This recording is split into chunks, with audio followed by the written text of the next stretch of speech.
Kembali lagi bersama saya Bang Plan di Plan Inspirasi. Salam tandan berduri, salam petani kelapa sawit seluruh Indonesia. Nah, pada kali ini saya ingin berbagi pengalaman bagaimana cara mengendalikan gulma atau rumput yang baik dan benar pada tanaman sawit yang belum menghasilkan.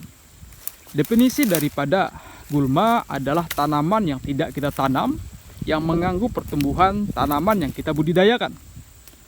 Nah, gulma ini terbagi bermacam-macam, mulai dari yang berdaun lebar, berdaun sempit, lunak, dan kekayuan. Ini sangat penting diketahui oleh teman-teman pemula yang baru selesai tanam sawit, karena apabila dalam tahap pengendalian gulma ini kita terlambat dan tidak tepat, maka akan merugikan. Nah, langsung saja.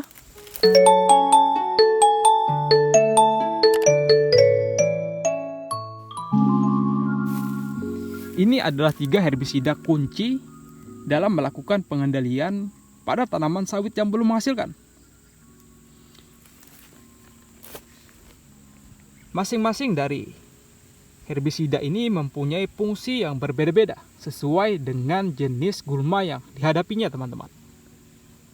Contohnya di depan ini, yang pertama adalah herbisida jenis kontak. Nah, herbisida jenis kontak seperti ini cenderung berwarna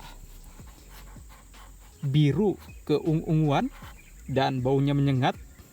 Herbisida jenis ini apabila kita terapkan pada gulma yang tidak tepat sasaran, maka gulma tidak akan bereaksi.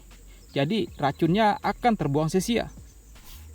Jadi secara sederhana, sasarannya adalah gulma jenis gulma lunak. Contohnya seperti di depan ini. Gulma yang berdaun lebar akan cepat diselesaikan oleh herbisida jenis kontak.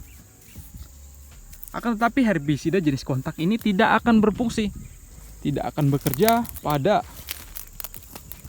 gulma jenis berdaun sempit. Jadi penting kita pahami bahwasanya pada saat melakukan pengaplikasian gulma jenis kontak seperti ini, kita pastikan gulma di lahan kita apa yang lebih mendominasi, apakah gulma berdaun lebar atau berdaun sempit.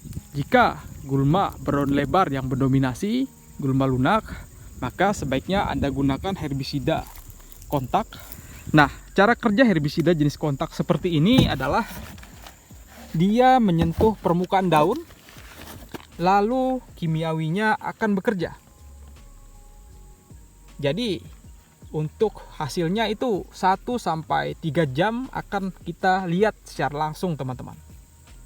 Tapi perlu Anda ingat, herbisida jenis ini hanya bekerja pada gulma yang berdaun lebar, bukan sempit dan juga bukan kekayuan.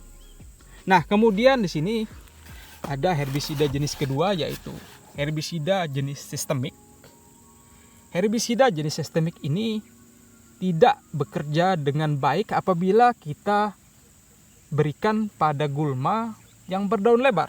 Herbisida jenis sistemik ini berwarna kuning kemerah-merahan dan cara kerjanya sendiri berbanding terbalik dengan kontak, yang mana sistemik ini sistem kerjanya dengan cara masuk pada permukaan stomata pada gulma, lalu masuk ke batang serta bertahan di akar.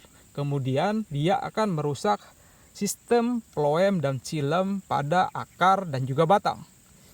Nah, untuk hasilnya ini cenderung lebih lama karena dia merusak struktur jaringan pada gulma.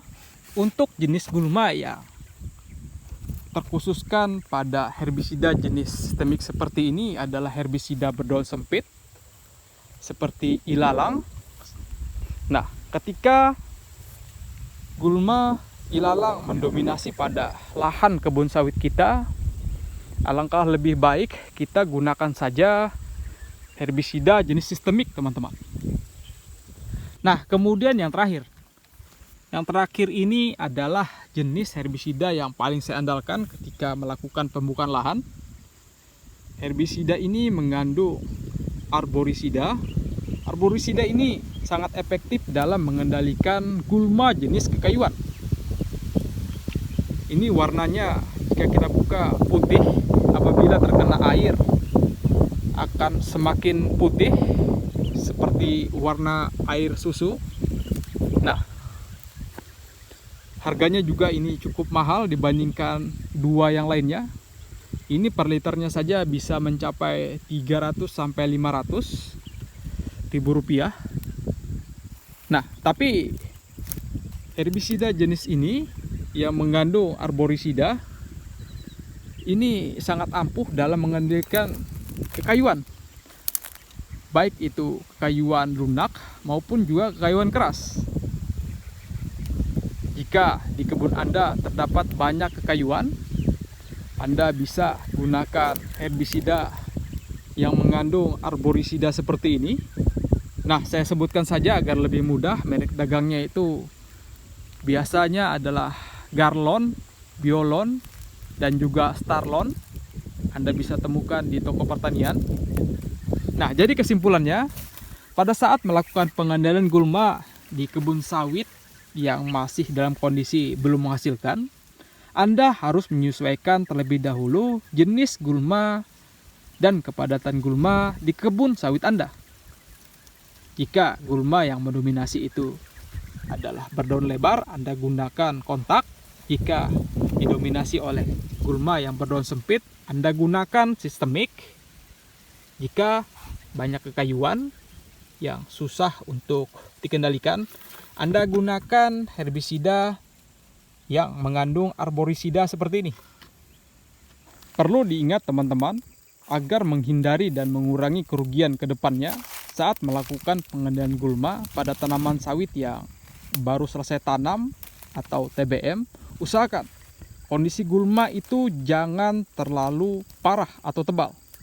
Karena semakin parah, semakin tebal gulma yang ada di sekitar tanaman sawit kita, maka kos yang akan kita keluarkan juga akan semakin besar. Dan usahakan ketika melakukan penyemprotan, usahakan herbisida atau racun yang kita gunakan sesuai dengan jenis gulma yang ada di kebun sawit kita. Nah, di kebun sawit saya ini yang TBM, saya melakukan pengendalian gulma 2-3 bulan satu kali. Saya tidak membiarkan kondisi gulma itu parah, karena seperti saya katakan, biaya yang kita keluarkan juga akan semakin besar. Nah, sedikit saya tambahkan di sini, ketika herbisida jenis kontak seperti ini yang berfungsi untuk gulma berdaun lebar, saya biasanya menggunakan di lahan TBM saya ini tergantung berdasarkan kepadatan dari gulmanya. Jika gulma berdaun lebar itu biasa-biasa saja, saya menggunakan dosis 120. Apabila gulma berdaun lebarnya itu sedang, saya menggunakan 130.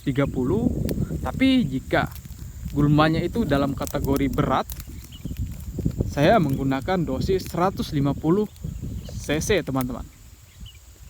Nah, begitu juga dengan herbisida jenis sistemik. Sama, saya menggunakan 120 sampai 130 untuk kondisi sedang, dan juga untuk kondisi berat saya menggunakan 150. Nah, semoga apa yang saya sampaikan ini bisa menjadi referensi dan juga bermanfaat. Apa yang saya sampaikan ini tidak 100% secara objektif, karena ini hanya berdasarkan pengalaman saya pribadi.